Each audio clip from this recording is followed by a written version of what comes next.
Are you leading a sales team? Do you have salespeople who report to you?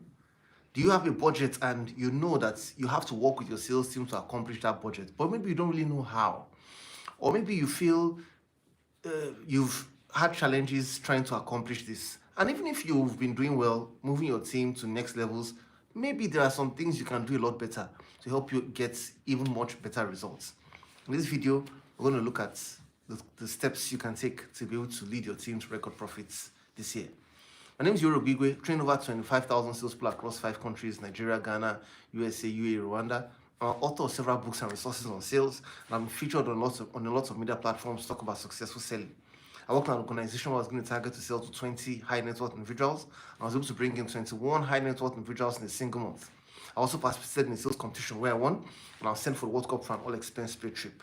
I moved to another organization where I was able to double my portfolio by over 100% in just 11 months. I'm CEO for Advantage, and our specialty is in sales force management. We work with the leaders of the organization, the CEOs, the sales managers, to help them optimize sales results and achieve their record targets or their sales targets in record time. So, ladies and gentlemen, let's go right into this subject. You can become a record-breaking sales manager.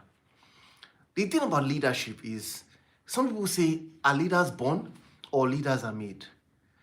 The thing is, whether leaders are born or leaders are made, one thing is sure: it's a concept that must be taught.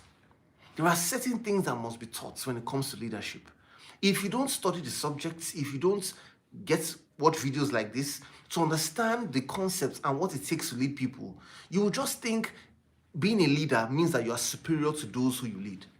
Without the knowledge of leadership, this will be your natural thoughts. You will just think that because you're a leader, you're better than those who follow you. Being a leader doesn't necessarily mean that you were promoted, you were rewarded, therefore you are now in front. No.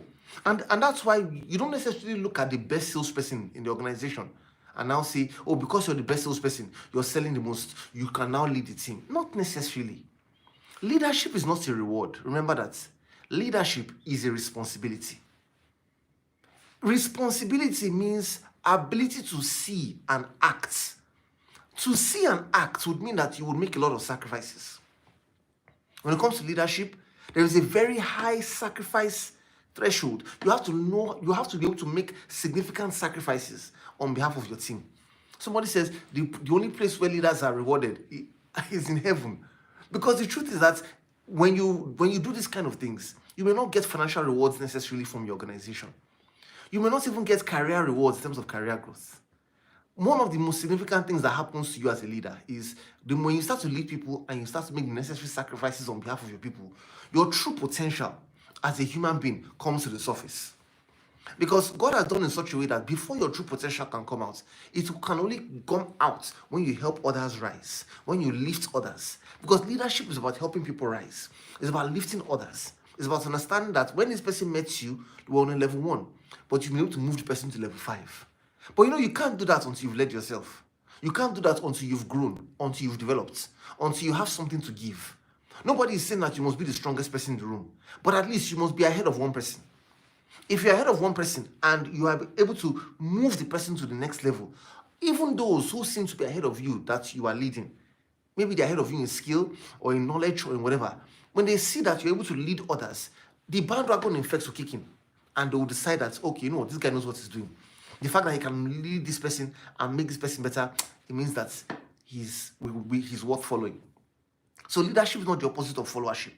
And a leader is not greater than his followers. But one thing is sure, leadership is a powerful tool to drive results. If you're going to get great accomplishment for your organization, man, it's going to be through great leadership. Remember, when a team is doing well, we praise the leader. Right? When the team is doing well, people will say, wow, this leader is a strong leader. This coach is a great coach because the team is doing well. When the team is not doing well, what do? We blame the leader as well. So when the team is not doing well, most times they just change the coach or they just change the head of the team and performance changes in the team. So it just shows you your role as a leader, how significant, how sensitive your role is. And that's why these 10 simple steps I'm going to show you now, I will not go through all the 10 steps today, probably have a part 2 tomorrow. Make sure that you take them with all your heart. If you notice, these steps I'm going to share with you, maybe 70%, 60% of these steps have to do with internal regulation, things you have to do on your inside. Because these are the things that really help you lead people. See, leadership is like is spiritual. It's beyond how you dress, beyond how you look, it's beyond physical features. There are things that work on the inside of you that provoke, inspire, and influence people on the inside.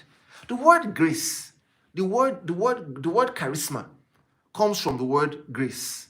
Charis, ma, grace, ma means results. So charisma means the result of grace. And these things we call grace, nobody is not on the outside. These are things that work. It's an inner working that influences people. So if you want to be able to be influential and be able to lead your team, the first thing you must do, the first step, you must make a decision. Make a decision that you're going to be the best leader. Make a decision that you're going to win with your team. Ladies and gentlemen, one of the most powerful things you need to understand is that as human beings, we change our lives with our decisions. Somebody says decisions are greater than destiny or destinations. Because if you don't make the right decisions, you will never get to the destination. You will never get to the destiny. Life, you see, nobody forces you and pushes you into success. It is the decisions you make that automatically lead you to success eventually. Many right decisions every day lead to great days. Multiple great days will lead to great weeks. Multiple great weeks will lead to great months. Multiple great months will lead to great years, which will lead to decades and which will lead to your lifetime. So it's all about decision making. Decide you're going to win. There's a story I'll never forget. A situation, something happened to me. I moved to a multinational to work. And while I was in that multinational, they said to us, you have to, I'm showing you the power of decision making. They said, you have to pass this particular exam. If you don't pass this exam, you cannot work in this company. We had senior people from various banks, because it was the banking sector, from treasury. These were very senior people. When they came together, they were already doing this particular, we're selling investment solutions. They were already doing investment solutions in their various organizations at a certain level. But when we came together into this multinational to learn how to sell their own investment solutions, man, it was tough for everyone. And I looked at the fact that if these guys are senior, and these guys were doing something similar to this in their previous organizations, what are the chances that I would even be able to get this thing done? I asked so many questions during the training because I quite couldn't, it was so difficult. So we had the exams the next day. I got home that evening. When I got home, after all the traffic, I was tired. I just felt, when I opened my notes that evening, I was just tired. I felt, let me just sleep. When I woke up in the morning, sometime around 2 a.m. to study, when I picked up my book, I realized that there was so much to cover. And this was a subject that I was asking so many questions in class. It was looking so difficult for me. I was so discouraged. I just got a message out by my pastor from church. I played the message. The message was called How to Be a Success for Jesus Christ. The first point he made, ladies and gentlemen, he changed me. He said, to be a success, the first thing you must do, you must choose to win.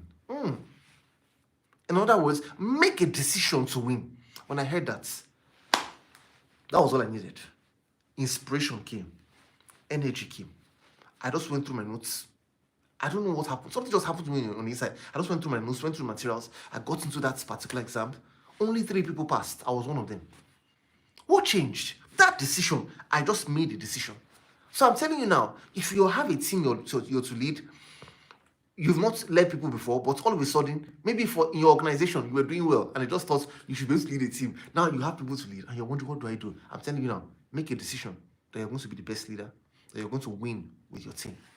That's the first thing. The second thing, take 100% responsibility for what is happening right now. If you have a team and you feel like, wow, things are in a mess here. These guys, they don't even know how to sell. These guys, they come late to work. They don't dress well. What's happening here? You see that things are in disarray. Take responsibility for how things are. Because when you take responsibility for how things are, you rob the problem of its power and you take the power back. It means that you're saying to the problem that, you know what, don't worry. You have caused the problem, but I'm taking that power from you. And it's my fault now. Because it's my fault now, I can change it. I can do something different to make this work. Remember, when you take responsibility, things would work. And they will say you are the reason for it. But, in true leadership, leaders don't blame. Leaders, when leaders win, they give credit to their team. They don't say it's because of me. But leaders win, they say, oh, it's because of them. You guys are the best. You guys are the greatest. That's why we won. However, when things don't work, and you know that truly your people messed you up, when you're talking to others or when you're talking to your people, you take responsibility. You say, you know what, don't worry, it's my fault. Because if I had probably micromanaged, if I had probably not had a lot of assumptions, the results would be different. So take 100% responsibility. Number 3, see differently. Look at things differently.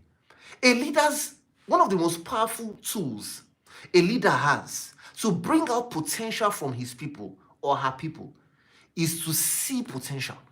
You see, when you look at a seed, nobody really knows what is inside the seed.